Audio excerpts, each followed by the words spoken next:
I'm Averie. And I'm Mel. This is the Veda Lounge Podcast. All things Vedic, cosmic, and magic. For yoga teachers, entrepreneurs, creatives, and coming back to your own center. We explore themes on living like you practice to knowing your nature. Join the conversation for an embodied homecoming to illuminate your radiance. Through getting nerdy with Vedic sciences and self-discovery, cozy into your cosmic cadence. Hello, everyone. Welcome back to the Veda Lounge Podcast. This is Averie here. And Mel. Super excited to introduce you guys to Amy Norton today. So Amy is a holistic esthetician, a yoga teacher, and an integrative nutrition coach. Her passion in her work is all about helping people achieve healthy skin and balanced wellness from the inside out. So through her work, she guides clients to discover mindful practices that nourish their whole being while diving into all things beauty, wellness, and the vast in between. Amy, welcome. We're so excited to have you here this morning. Hi, I am so happy to be here and to get to chat with you ladies. Amy, I know that I've gotten to experience the magic that you are with skincare and all things, even with how you blend mindfulness in, which is partly, when Averie and I were talking, I was like, I feel like the world needs to know about Amy Norton and, all the work you do. If you are open to sharing kind of what your journey has been to bring you into merging these different modalities and just in skincare in general. Yeah, so I feel like I was in high school when I started learning about like mindfulness and everything, and it really started with yoga. I don't know if you guys are going to know what I'm talking about, but back in the day, there used to be these Instagram yoga challenges. Do you know what I'm talking about? Okay, so I started January 2014 with an Instagram yoga challenge, and that kind of planted the seed for me. And then I started taking in-person classes like later that year, and I really just learned about all the things mindful. So that led me to kind of turning around I was obsessed with skincare in general. I loved skincare. I loved like body smelling good, all the things like Bath and Body Works freak. And so I turned around my products and I was like, okay, what are all these ingredients? Like I'm learning a little bit more about my body and nourishing myself with movement and breath and just like mindfulness in that aspect. So I just got curious and then I started looking into it and I threw almost everything that I owned away and I started making all of my own products. And yeah, that's what kind of got me to where I am. That's what planted the seed for me. I love that. Isn't it crazy though, when we start to learn about what's actually in products and like what we're putting on our skin, it's culture shock, I almost feel like. Yeah, it's crazy learning a little bit more about like the marketing of brands and products and how there's these two preservatives that can be in products, but it's legal to only allow 1% of those. So it's really interesting when like a product says like, oh, it has vitamin C in it or whatever, but it's below that preservative, there's less than 1% of that ingredient in there. So that's just like another topic. I could go on and on about that, but that's crazy to me. So waking up into like really nourishing ourselves and like, going into what you're just acknowledging about being just aware of what we're putting on our skin and what we're using on our bodies. I think I love that you acknowledge that yoga, the mindfulness, and just how mindfulness, it gets us to shift where we're more inquiry oriented in the things we do and how it drives us into why we do what we do. And so I'm assuming, has this informed like what products you do use and what led you into the esthetician world? Oh, absolutely. So when I was first browsing aesthetic schools, I probably toured almost every school that was available in my area. And when I finally got to the last school that I toured, actually, I went in there and they were like, oh, we're all cruelty free and vegan and we're Ayurvedic based. And I was like, okay, sold, like this is the one. And so going from that, we learned about Ayurveda in skincare, and then I ended up finding a brand when I went out and started working for myself that's rooted in Ayurveda also. So it just like plays a huge role. And of course, like I learned a lot about Ayurveda in my teacher training that I had done 2 years before that. So it just kind of all fell into place for me. Can you share some examples of how Ayurveda and skincare work together by any chance, or like kind of dive into that a little more? Specifically, like with your dosha, I'm not an expert in Ayurveda. I would love to learn more about it, but I can tell like there's things in the skin, whether it's dry and you're super Vata, like that's a telltale sign that you have Vata imbalances in your body. Um, and then if you're like super fiery, you're going to be a little bit more oily. So I can kind of tell a little bit about your dosha and where you're at in that just looking at your skin. So it's really interesting how everything's connected like that. Well, I mean, Mel and I were talking before this, and I love that you bring up the Ayurvedic aspect of it because, I mean, I don't know if you guys feel it in Texas, but I feel it in Tennessee that the weather's dropping. Like Vata season is fast approaching.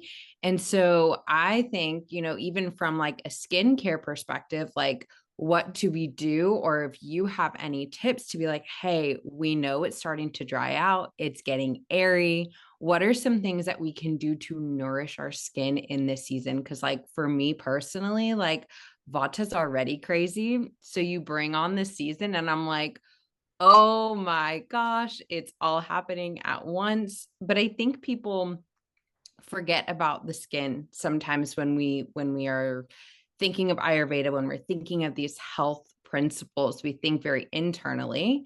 But I'm always reminded, right? The skin is the body's largest organ. And so, what are some things that we can actually do to maybe combat some of that Vata imbalance during the season? Yeah, well, I mean, starting internally is a great starting point. Like drinking a lot of like nourishing herbal teas, like warming. I mean, you kind of just want to like nourish your vata in the fall in general, and that's gonna play a part in how your skin responds anyway. So like eating nourishing, warm cooked foods like soups and teas, like I said. And then topically, adding in like a thicker, creamier moisturizer, and using a cream cleanser over a gel cleanser. That's going to add a little bit more hydration. Doing a nice hydrating facial mist with some hyaluronic acid and some aloe, maybe a little bit of rose water. And of course, like doing like your self massage with some oil, like even bringing that up to the face, like that's beautiful too, with a nice like good grapeseed oil or jojoba. Like those are really good oils to use. So yummy.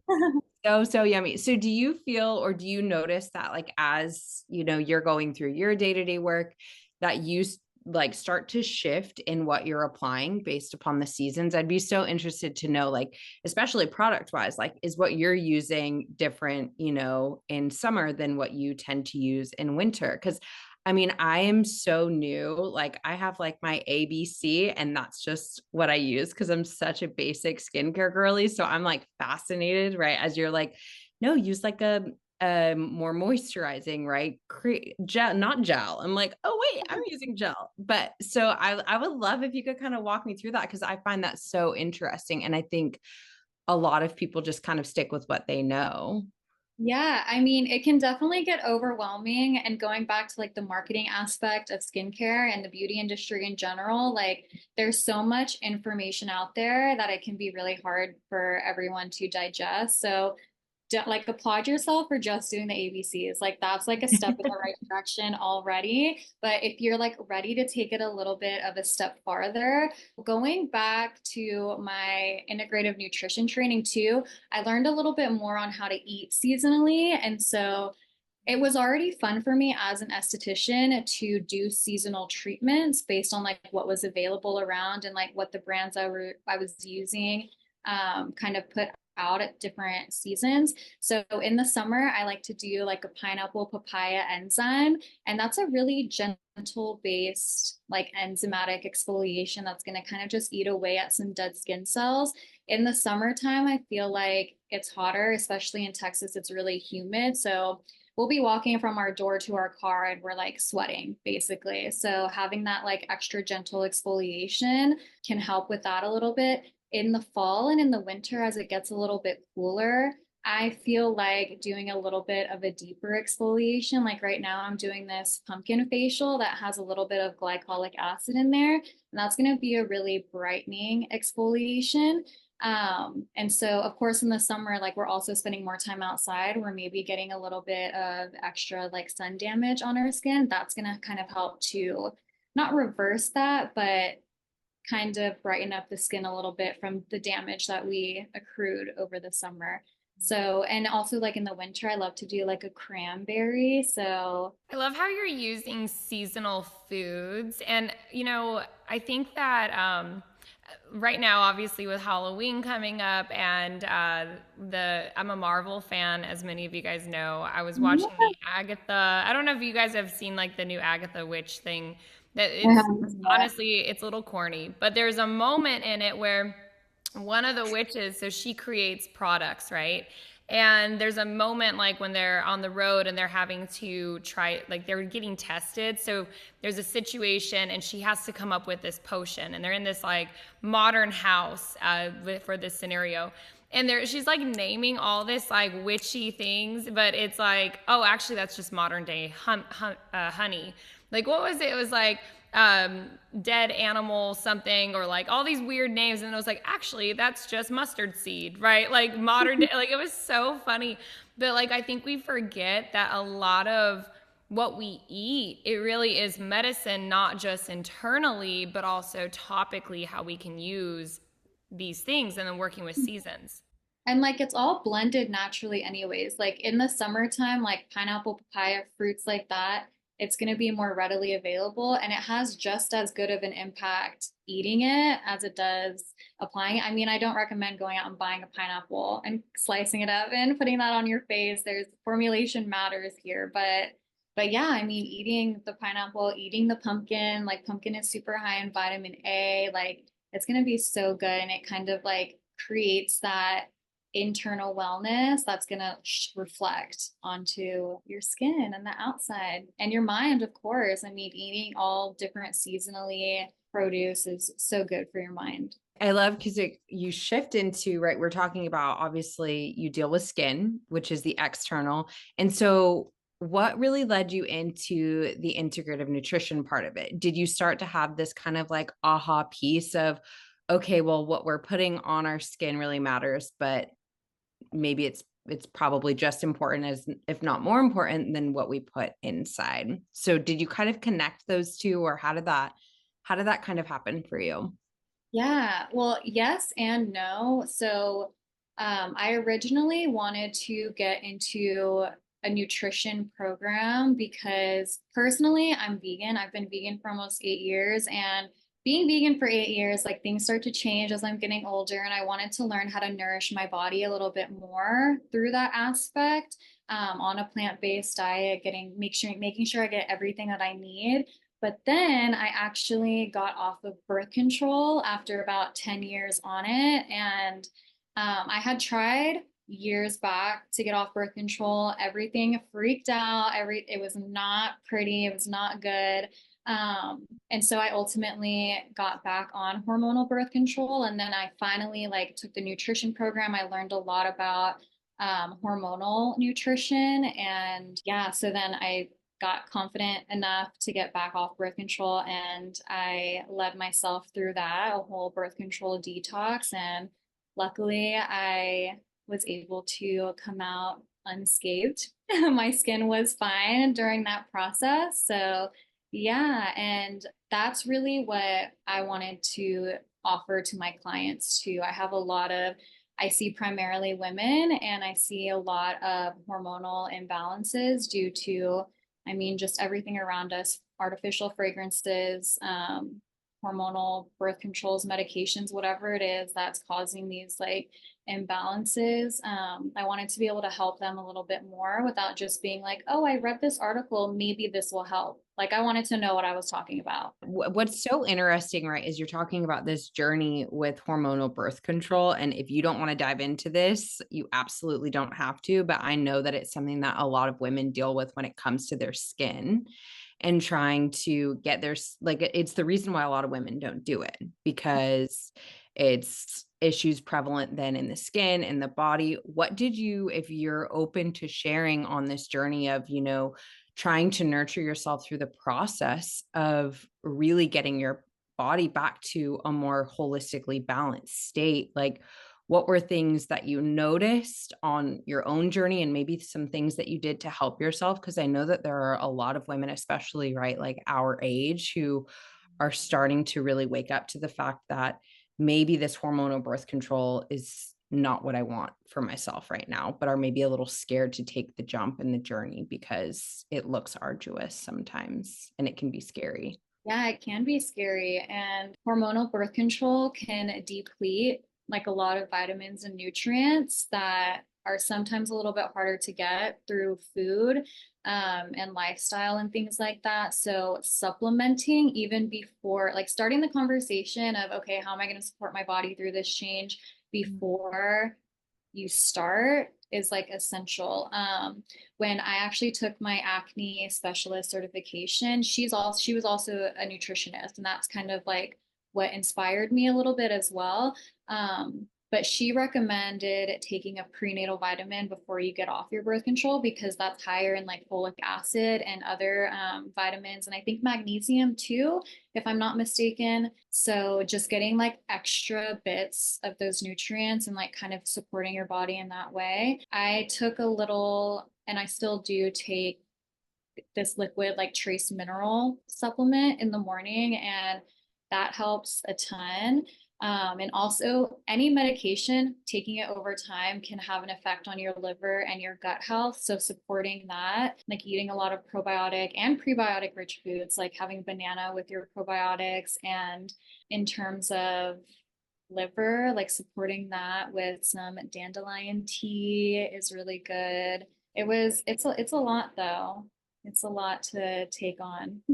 Yeah, I feel like the topics of menstruation and birth control and these things, we've almost over clinicalized them in our modern times, and getting back to the sacred ritual of caring for our bodies.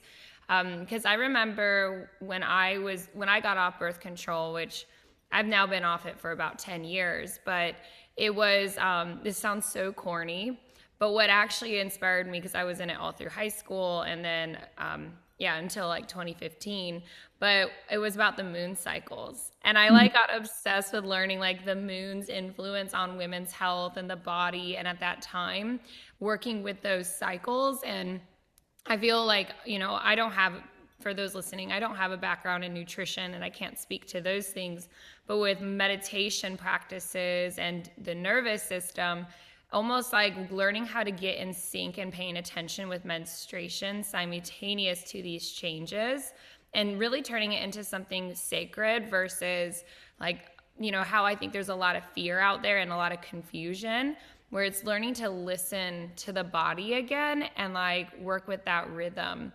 So, and especially I love talking about menstruation. I know people out there are. Yeah, no, I love it too. And I think it's really important, like once you're getting off of birth control, to somehow track your cycle. Like, I know the Aura ring is really popular right now, but you can also do the same thing with natural cycles just by taking your temperature at the same time every single day. I think it's really, really beneficial. So you can, yeah, learn more about your body and how to nourish yourself like through the changes. And it's going to change once you get off birth control. Your period's going to be kind of like really weird at first, and then it'll kind of like come back to normal throughout. But it's like I said, it's a process for sure. One big thing that I learned recently, because I know there's a lot of stuff out there about the hormones and tampons and things like that. And as of recently, I tried, there's a company called Wild Moon Underwear. I don't know if you guys have heard of them, but one thing that this might be this, you know what? No, it's not TMI. We as women need to talk about this stuff. Experimenting, because like I love that, Amy, you just acknowledge like you just have to be patient and experiment. And one thing with change, like no longer using tampons and no longer using that, but rather switching to these wild moon underwear where it's like it allows that free bleeding. And I have noticed over the past 4 months of like finally committing to that, because in yoga, you know, by any like tampon, anything that counters the vayu flow of the down and out that is naturally occurring in the body can create blocks too in our health. And so what I've found is I don't have cramps anymore. I don't have like it's actually like a sacred, like going back to the magic of ritual and being in deep relationship to the cycles of our bodies. I have found, and they're not paying me to say this, I just am obsessed with these undies because they're not gross, because I think that's really gross, the concept of free bleeding. Personally, I was like, ew, who is doing that? But understanding it because of the way the fibers like work with it. But it's been like a new level since getting out birth control and paying attention to cycles and the moon and how I'm feeling with what cycles of the moon are happening when menstruation occurs, tracking it. Now I'm like, okay, these next 4 days, it's like being in literally like an energetic womb to nourish myself, like incubating myself. And I'm curious if any of that stuff because I know people say with menstruation, that's when acne comes out, that's our skin does all this stuff. If you have any thoughts on any of that and even what you see with your clients. Yeah, I mean, I think like this topic is so new, and I love it. I love that we're getting into this. I think that for sure it can, like tampons and even pads, that aren't necessarily like going inside, but they're still there. I mean, they make pads with like fragrances and stuff, like it's just like it's icky, it's not good for us. So I think like either way, whether it's got fragrance or not, even if it's 100% organic cotton, like it's something that's not supposed to be like going inside. You know what I mean? So I love the concept of the period panties and free bleeding and all of that. And I haven't seen it personally. Like I haven't done any like case studies necessarily of like, hey, do you think like this brand of tampons or whatever is like causing this? But yeah, I mean, I think that all the chemicals and everything can definitely play a part in our hormones affecting our skin, obviously. Yeah. Mel, I love that. What is so interesting to me, right, is I love that you've taken this. I just have to talk about this because as you're speaking, you've taken this thing that has been very culturally, like we've been conditioned to think that like it's shameful. You should not, right? Because ideally that's where this is born of. Like you shouldn't bleed. You should hide that you're bleeding. You should not acknowledge this part of yourself. Go hide away like in a cave for the next 5 days. But it's us really switching the narrative. And so I love that you're like, yes, like this is this time where I'm incubating, I'm allowing nature to do what nature does and learning how to nourish myself through this thing that realistically, like a lot of people are still really uncomfortable speaking about. So I have to commend you both because I think, right. It's like, it's conversations that need to be had and it's stuff that's not icky and it's not shameful. And it's probably the most natural thing to happen on earth. But Amy, as you're talking, so I want to kind of tie this nutrition piece into it, just like maybe intuitively, if you've noticed, like, since we're talking about cycles during different points in your cycle, nutrition wise, if there's anything that comes up where you're like, or if you have any insight to like, this is how to like nourish yourself during this time or during this phase, or just anything that you have maybe noticed for yourself. Obviously, like when we're menstruating, we're losing blood, we're losing iron. So replenishing that with some iron is really, really beneficial. That's like my top tip, I think, is making sure you're getting enough iron when you're bleeding.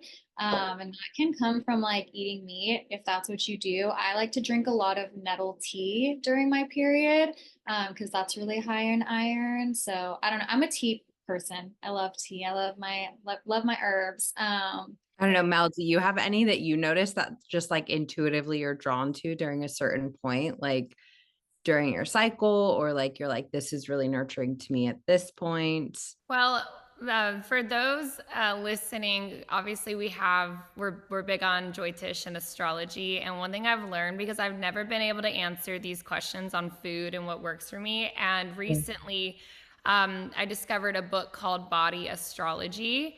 And I think Averie, you and I talked about it, but this book called Body Astrology, and it's she's a Chinese medicine practitioner and astrologist, and goes into how your Western rising and sun, because that's like that's our mundane expression, how that affects the way we eat. And so what I have found is, because I've actually always struggled with this topic of like, I don't know, I just eat when I'm hungry. Like I love Ayurveda, how it says just eat when you're hungry. I'm like, that is the most obvious and simple thing to me. All these nutrition facts, rules, it overwhelms me.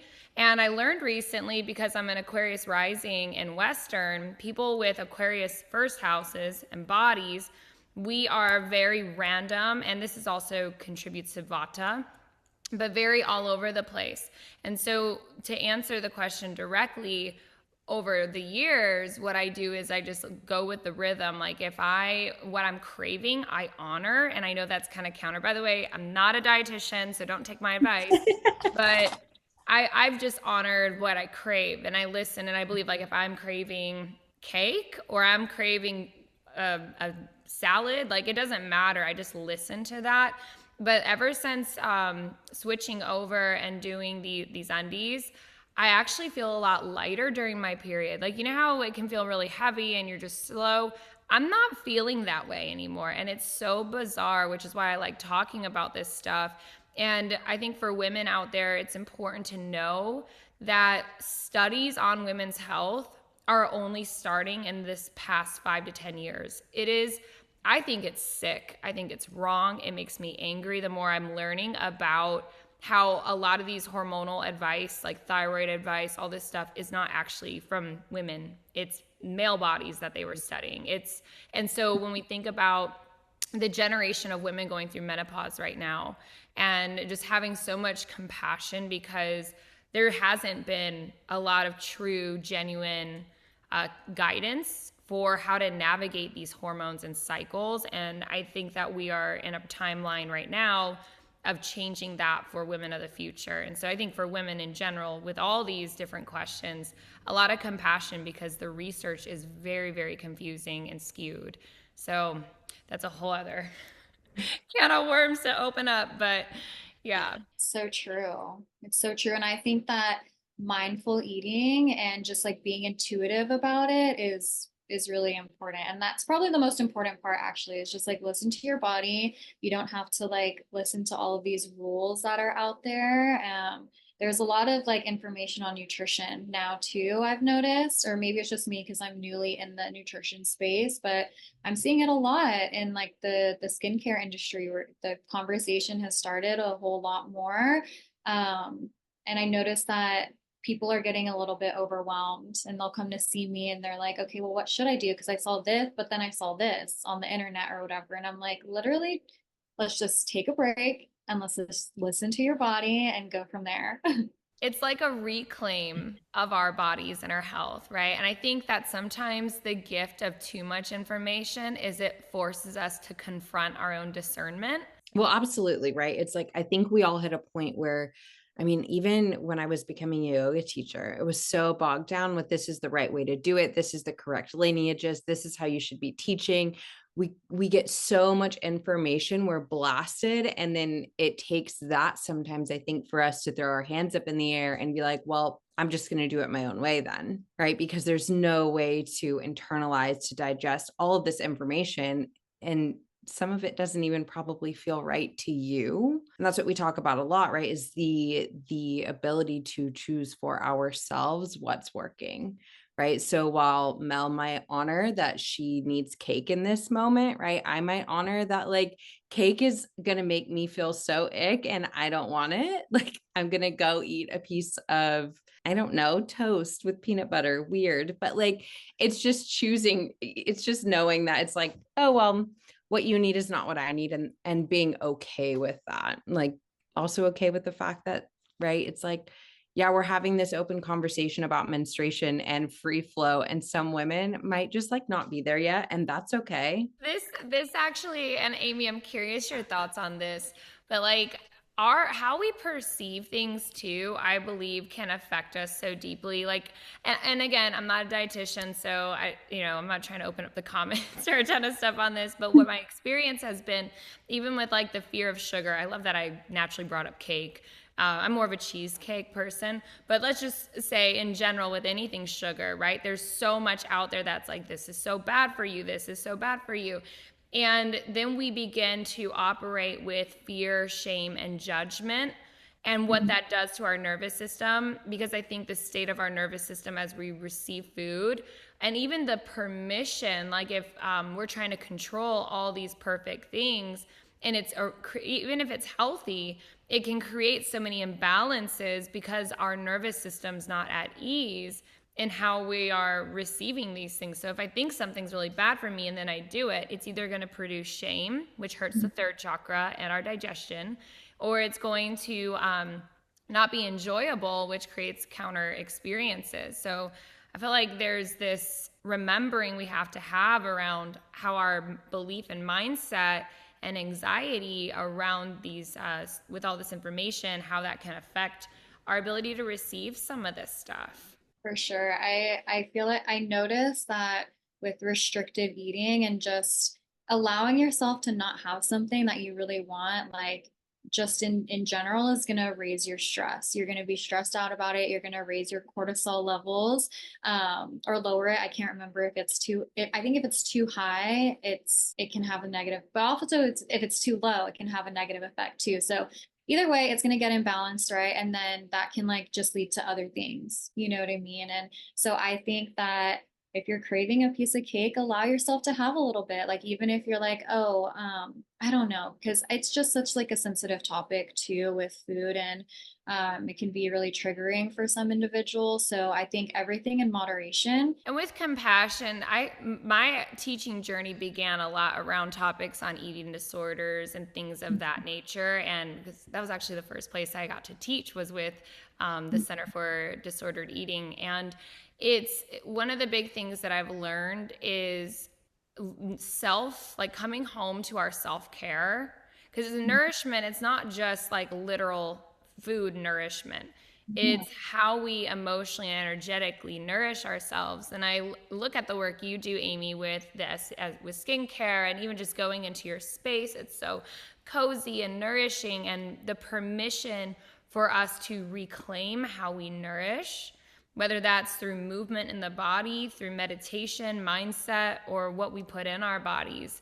It's really collaborating with a new relationship to how we are nourished. Well-fed doesn't just mean food. It means, am I well-fed with love? Am I fed well with information, right? Like how we fill ourselves in all these different ways beyond just food. And when I took my nutrition training, I went to IIN, and that was one of the first things we learned is like nutrition that's off the plate. How is your lifestyle feeding you? And I thought that was a really, really important aspect. And I'm not sure if other nutrition programs go into that as deeply as the one that I did, but I thought it was one of the most important factors, because I think you can live a perfectly great life and not even think about what you're eating. Like your lifestyle is the most important part.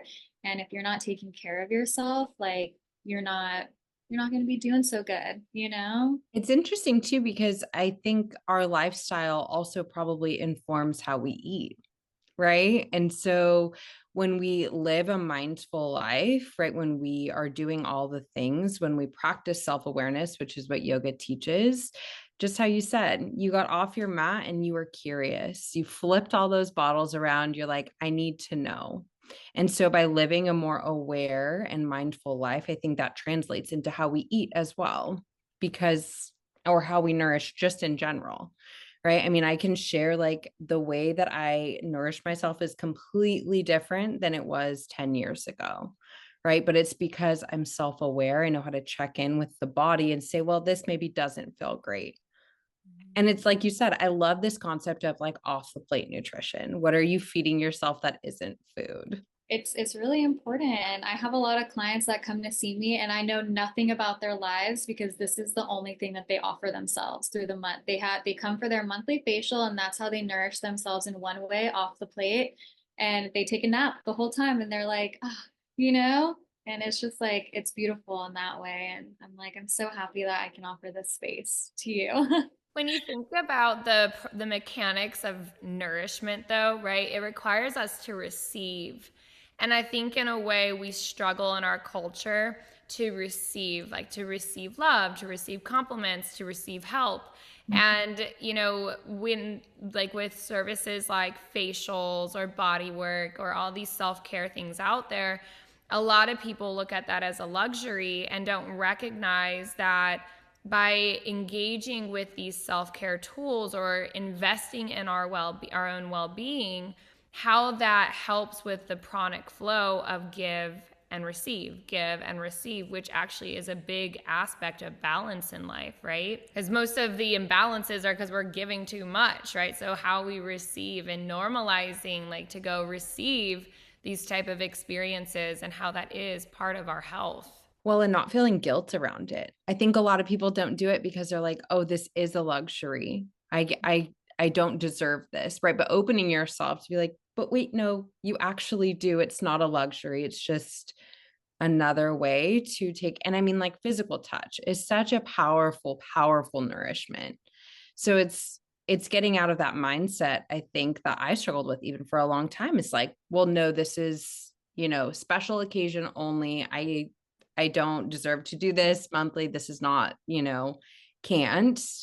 But it's knowing that it's just like, but really it's there for us.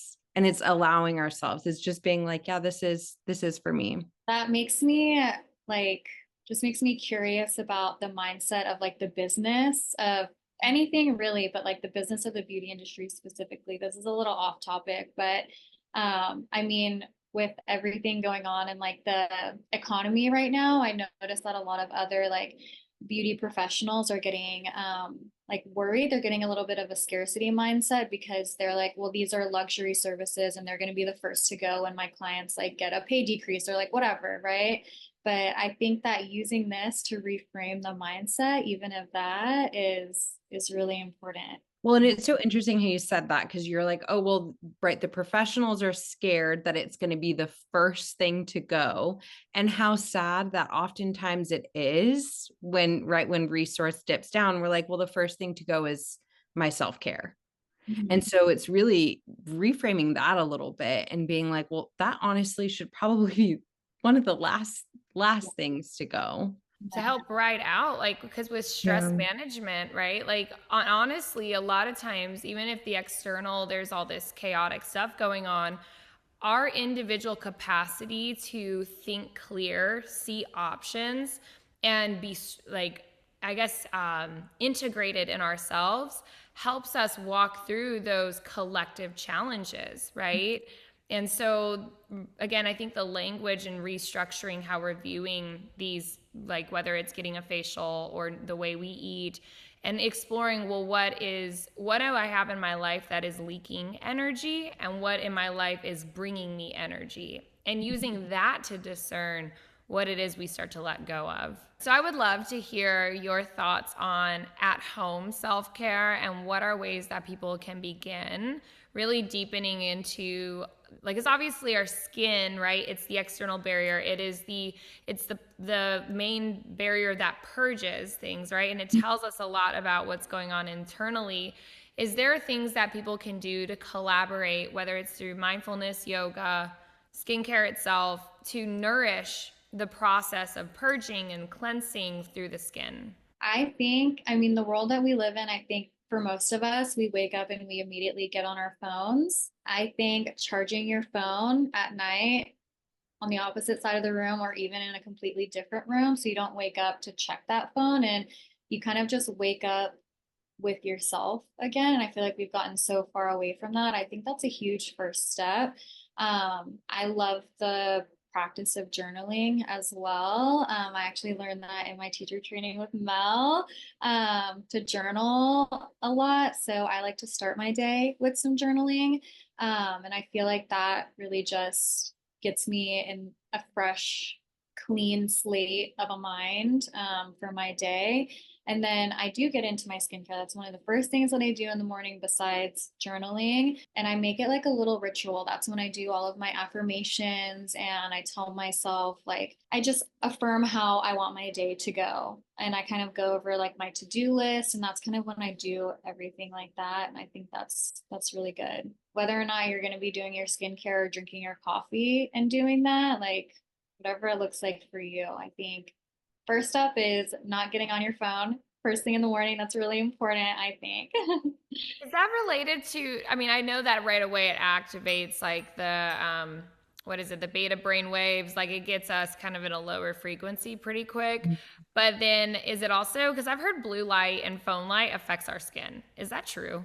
I mean, I honestly haven't done too much research on blue light in that aspect necessarily. I couldn't really tell you about that, but I'm there's some skincare products out there that are like a blue light shield, but I'm not really sure. I sometimes I don't know. I look at the ingredients of things and I'm like, this is like nothing more than a regular facial mist. So it makes me question if blue light is affecting our skin in that way, but I know it can like affect your eyes and your sleep cycle. So I don't doubt that it may affect our skin, but I'm curious to know a little bit more about it. More time until we see. And then I have one last burning question that personally, so I used to love rose water and I feel like I need to get back into doing rose water. Why is water helpful to like spray on our face, or like what are your thoughts on that? And if it's not that helpful, and how to know what is, because rose is like really expensive oil, but sometimes you see rose waters for like super cheap and then very expensive. I'm curious about the rose water world. Yeah, so a rose water is going to be different than a rose essential oil. And I believe that essential oils are a little bit more pricey, a lot bit more pricey than regular rose water because the rose petals are so, they're not full of the essential oils. It takes so much of them to get like one drop of oil. And then a rose water is kind of like the rose petals are soaked in the water and it's kind of like an essence almost. I love rose water personally. I think it's really beneficial. I don't think it's the most like results driven for your skin, but I think it's great because it is on an aromatherapy aspect too. It can help calm the nervous system. And then for your skin, it's hydrating. It's a little astringent, so it helps to tone the pores a little bit too. And I don't know, I keep a rose water in my car and I spray it whenever I get in my car, especially in the summer in Texas. Like it's just so hot. I'm like, oh, this is so refreshing. And like it does help to calm me down a little bit. And I don't know, it may be more placebo effect than anything else, but it helps me. And so I'm going to keep doing it. Formulation, like I said earlier, like it does matter in things. So rose water by itself, great. But if you can find a rose water out there with like some hyaluronic acid and some other like beneficial ingredients, like that's just going to take it up a step farther. So I have one question that I really want to ask you. So if there is one ingredient that you could tell us, absolutely do not buy that if you see it on the back of your product. I would just love to know what it was. You just got the one. oh my gosh. Okay. Yeah. That's a Or good just question. something that you have noticed, you're like, this is just like not beneficial for skin, whether you've seen it in yourself, clients, through study. Yeah, I think I see a lot of clients come to me with really damaged skin because they're overusing an ingredient called benzoyl peroxide. And that's in stuff like panoxyl and like different creams and gels that are over the counter now. They used to be prescription only, but you can get them at like Target and stuff now. But yeah, I think I see a lot of damaged skin due to that. But I just feel like there's so many things that I could say. That's used a lot in stuff that to combat acne, correct? Yeah. Mhm. Yeah. A lot. Like too much for sure. The skin on our face is so fragile. And if you think about it, between like our palms of our hands, our feet, and our face has the most neural input. And so we put so much chemicals on our face. And yeah, I'm sure. I'm curious to see one day like what they say with how, because it's only been in the modern times that we've been so chemically driven, so product driven, like how that affects potentially neurobiology because of the neural input in the face. I don't know. That's really interesting. I'm curious to learn more about that too. And that's why I take a little bit more of like a minimal approach to skincare, I think. And in my treatments, I don't offer chemical peels personally, as an esthetician. And this is no shade to any esthetician that do. I think they definitely have their place, but I don't think we need to beat our skin into submission. Basically, like if there's something that you're working towards, and that's a really good point too about the neural feedback in our skin. That's really interesting. And I'm curious to know how chemical peels like may affect that. I feel like we're on the brink of a lot of wild beauty, interesting, like revelation type of stuff coming in this next decade or two, because I mean, some of these things are just so new relatively, like even birth control, going back to that, like birth control is still relatively, hormonal birth control is still relatively new. So it's not a whole lot of